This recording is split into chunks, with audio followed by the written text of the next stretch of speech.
Aujourd'hui, nous sommes en haut de l'Arc de Triomphe, au poste de commandement qu'on appelle le PC Étoile. Et c'est dans ce poste de commandement qu'on va gérer le lancement du défilé aérien, le lancement du passage des avions et la conduite ensuite des passages et de la dislocation pour que les avions puissent rentrer chez eux. Il y a plusieurs particularités. Le dispositif au sol est plus réduit que d'habitude, il n'y aura pas de défilé au sol. En revanche, il y a bien un défilé aérien qui est maintenu.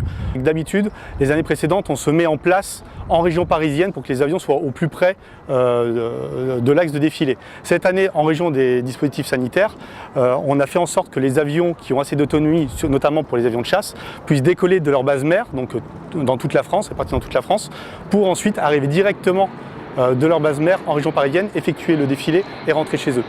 Donc on perd un petit peu en autonomie, mais néanmoins on permet d'assurer le défilé aérien dans des conditions sanitaires complètement acceptables.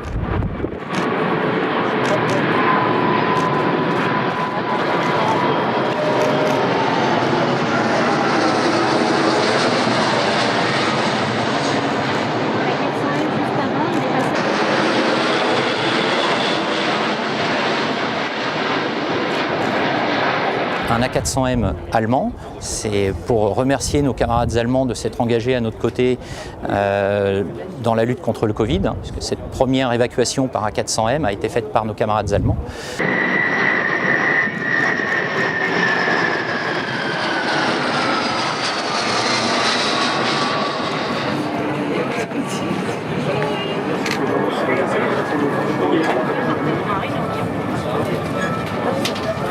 C'est une façon de faire venir tous les Français autour d'un événement et quelque part pour se dire, eh bien, on a fait front tous ensemble et on peut en être particulièrement fiers.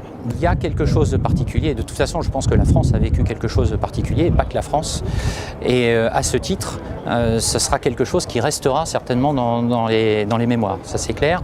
Pas forcément parce qu'il est démontré, la façon dont on va le démontrer, mais parce qu'on aura marqué le coup et on aura témoigné eh bien, ce sens de solidarité, ce sens d'union nationale autour d'un virus qui nous a finalement rappelé à tous qu'on était tous vulnérables.